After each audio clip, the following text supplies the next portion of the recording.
Assalamualaikum warahmatullahi wabarakatuh. Bismillah, alhamdulillah, wala hawla wala quwata illa billah wa ba'du.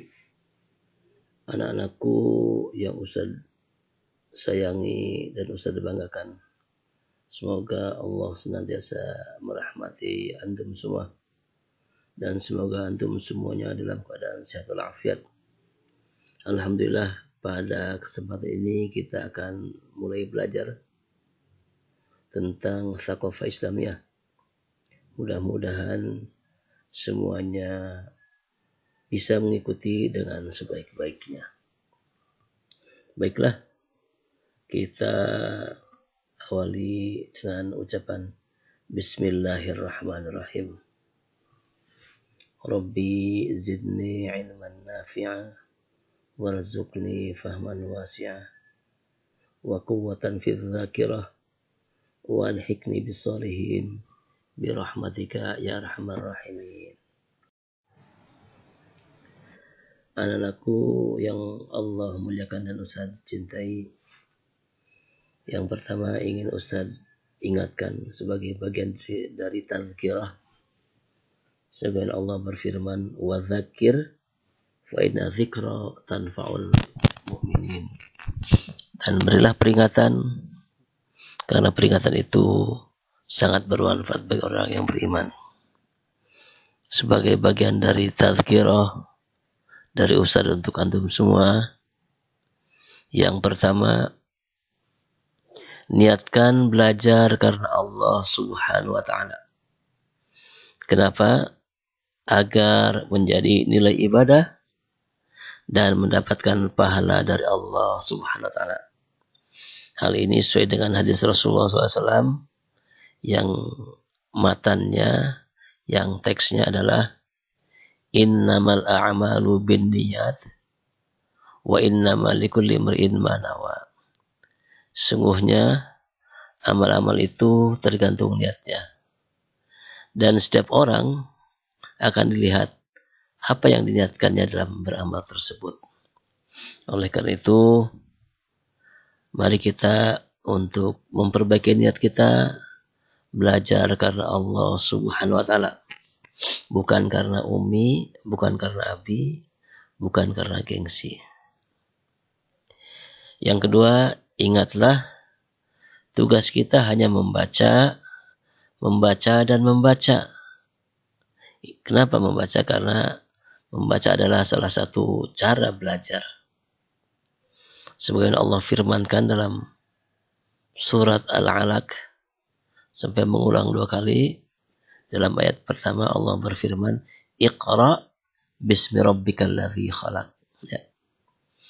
Membaca, belajar, itu motivasinya bismi rabbika, karena Allah. Karena Tuhanmu, karena Allah yang telah menciptakan kita. Dalam ayat 3-nya Allah mengulangi lagi, Iqra wa rabbukal akram. Dan bacalah, dan Tuhanmu sangat mulia. Jadi, ingin Ustaz ingatkan, antum adalah memiliki profesi pelajar, maka pekerjaannya hanya belajar, dan belajar. Kemudian yakinlah, hanya Allah yang akan memberikan ilmu kepada kita. Jadi tugas kita membaca, adapun nanti mendapat tidaknya ilmu itu adalah Allah Subhanahu wa ta'ala. Sebagaimana ayat berikutnya di ayat kelima, 'allamal insana ma lam ya'lam. Allah akan mengajarkan kepada manusia tentang apa-apa yang belum diketahuinya. Jadi sekali lagi, Ustaz ingin terus mengingatkan bahwa tugas kita hanya membaca, adapun ilmu itu Allah yang akan memberikannya kepada kita. Oleh karena itu, sebanyak kita membaca, maka sebanyak itulah ilmu yang akan kita dapatkan. Berikutnya, ketahuilah, sebesar usahamu dalam belajar, sebesar itu pula ilmu yang akan didapat. Jadi kalau kita belajar sedikit, maka ilmunya sedikit. Kalau kita belajarnya banyak, maka kita akan mendapatkan ilmu yang banyak.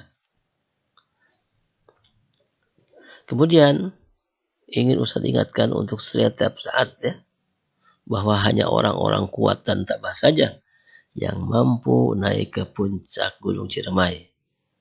Artinya hanya orang-orang yang kuat belajar, tabah dalam menghadapi kendala belajar yang akan mencapai kepada puncak kesuksesan. Kemudian ingatlah syarat kenaikan kelas di husnul khotimah. Ingin Ustaz ingatkan ulang bahwa syarat kenaikan kelas di husnul khotimah 3. Yang pertama, memiliki nilai akademik rata-ratanya 65. Yang kedua, nilai Al-Quran rata-ratanya 70. Dan yang ketiga, akhlak al-karimah, akhlak yang mulia dengan tidak mendapatkan poin maksimal 50. Jika salah satunya ada di antara antum, maka pasti tidak naik. Jangan sampai nanti ada alasan, saya tidak tahu, saya tidak mengerti. Sengaja Ustaz ingatkan agar faham bahwa syarat kenaikan harus memenuhi 3 syarat. Apabila salah satunya tidak terpenuhi, maka pasti tidak akan naik. Kalau antum sekarang kelas 9, pasti tidak akan lulus. Ya. Oleh karena itu, belajarlah dengan sebaik-baiknya. Nah, ini yang sering Ustaz ingatkan. Kullu talibin najihun illa man aba. Kullu talibin najihun illa man aba. Bahwa setiap pelajar, setiap santri pasti akan sukses kecuali yang tidak mau. Tidak mau belajar, tidak mau menghafal, tidak mau setoran, tidak mau taat kepada tata aturan, maka dia tidak akan sukses dan tidak akan naik. Demikian tazkirah yang ingin Ustaz sampaikan kepada antum semua. Mudah-mudahan semuanya bisa memahami dengan sebaik-baiknya. Berikutnya sebagai mukaddimah dalam pelajaran kita, ingin Ustaz sampaikan. Yang pertama, materi pelajaran kita adalah namanya Tsaqofah Islamiyah. Ya. Tsaqofah itu ilmu pengetahuan tentang keislaman. Ya. Nah, buku pelajaran yang akan kita pakai adalah terjemahan yang disebut dalam buku itu apa bentuk komitmen saya kepada Islam. Jadi ini buku terjemahan dari bahasa Arab yang terjemahnya adalah apa bentuk komitmen saya kepada Islam. Nah, judul buku ini aslinya adalah Madza ya'ni intimai lil Islam. Ustaz ulangi, buku ini aslinya adalah Madza ya'ni intimai lil Islam. Dan pengarang buku ini adalah Dr. Fathi Yakan. Dr. Fathi Yakan. Ya. Kemudian dalam buku ini hanya ada 2 bab. Ya. Bab pertama, apa bentuk komitmen saya kepada Islam? Ini ada 6 poin. Ini insya Allah akan kita bahas selama 1 semester. Dan bab kedua adalah apa bentuk komitmen saya kepada Harakah Islamiyah? Ini ada 7 poin. Dan ini akan kita bahas di semester kedua. Baiklah, mudah-mudahan ini sebagai prolog, sebagai mukaddimah, antum semuanya faham. Ya. Minimal buku yang kita pelajari adalah buku Tsaqofah Islamiyah dengan judul apa bentuk komitmen Muslim atau saya kepada Islam, dengan aslinya Madza ya'ni intimai Islam. Baik, bab yang pertama, apa bentuk komitmen saya kepada Islam? Ya. Ini bab yang pertama, tolong antum hafalkan. Karena hanya ada 6 poin saja. Ya. Yang pertama, saya harus mengislamkan akidah saya. Saya harus mengislamkan akidah saya. Yang kedua, saya harus mengislamkan ibadah saya. Yang kedua, saya harus mengislamkan ibadah saya. Yang ketiga, saya harus mengislamkan akhlak saya. Saya harus mengislamkan akhlak saya. Dan yang keempat, saya harus mengislamkan keluarga dan rumah tangga saya. Mungkin ada pertanyaan, kenapa kok akidah, ibadah, akhlak, keluarga, dan rumah tangga harus diislamkan?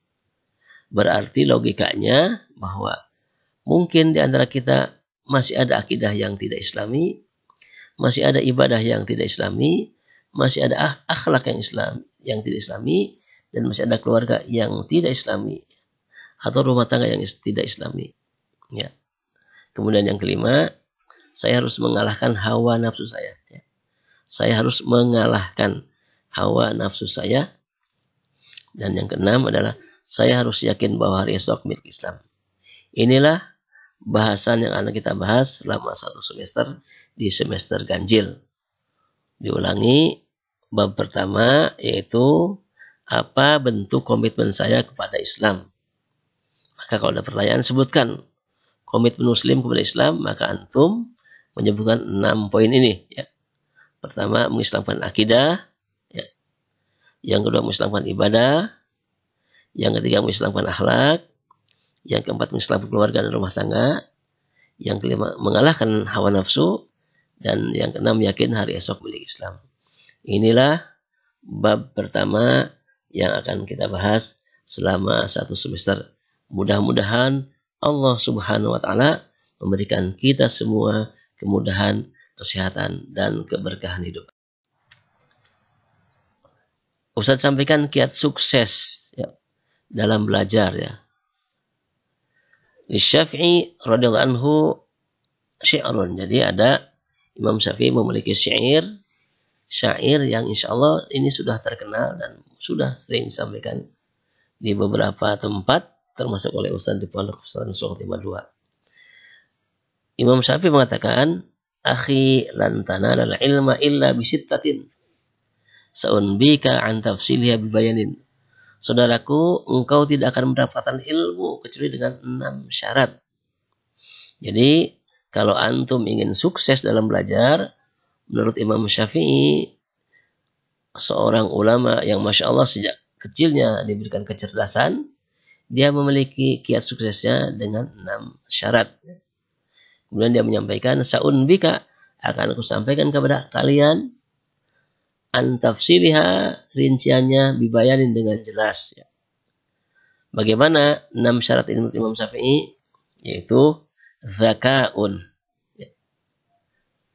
Hirsun, wajtihadun, wa bulghatun, wa suhbatu ustadin, wa tulu zamanin. Ustaz ulangi, 1 zaka'un, 2 hirsun, 3 ijtihadun, 4 bulghatun, 5 suhbatu ustadin, dan yang ke-6 tulu zaman.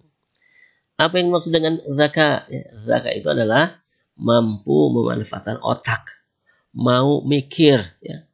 Jangan sampai antum tidak mau berpikir. Otak yang sungguh sangat istimewa ini adalah satu hal yang Allah berikan kepada manusia sebagai sarana untuk belajar. Ya. Makanya kita harus pandai-pandai memanfaatkan otak yang Allah berikan.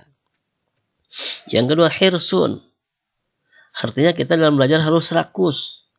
Tidak puas setelah mendapatkan satu ilmu. Ingin nambah lagi. Jadi sekali lagi, rakus yang dibolehkan oleh Allah dan Rasulnya, rakus terhadap ilmu. Ya, baik agama ataupun umum. Ya. Yang ketiga, ijtihad. Sungguh-sungguh, semangat, tidak malas. Ya. Jadi, seorang pelajar agar sukses, Imam Syafi'i menyarankan adalah sungguh-sungguh struggle. Struggle, oke ya. Kemudian yang keempat, bulghah. Bulghah itu adalah sarana dan prasarana atau alat-alat yang dibutuhkan. Ya. Jadi untuk belajar, ya, paling tidak minimal kolam dan buku. Baik buku pelajaran ataupun buku tulis. Ya. Bahkan Imam Syafi'i menyatakan bahwa ilmu itu bagaikan buruan. Maka ikatlah buruan itu dengan tali yang kuat, yaitu dengan ilmu diikatnya dengan tulisan. Ya. Jadi kita sebagai manusia yang pasti salah dan lupa, maka tatkala Allah melalui para rasulnya, para pewaris yaitu para ustadz, para ulama, memberikan ilmu kepada antum semuanya, maka catatlah ilmu tersebut agar antum tidak lupa. Maksudnya, tatkala kita lupa tinggal dibuka catatan yang sudah kita tulis itu. Berikutnya adalah suhbatu ustadzin.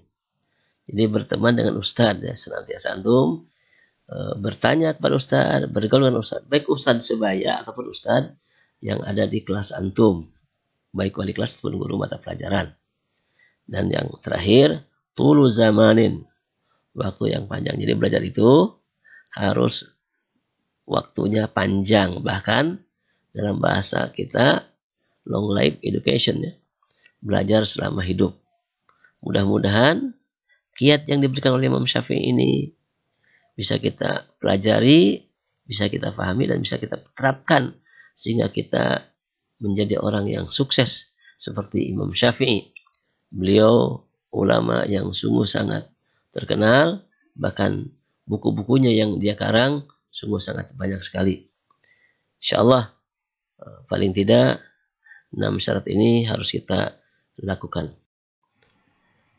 Baik, cendrawasih burung irian, terima kasih, cukup sekian.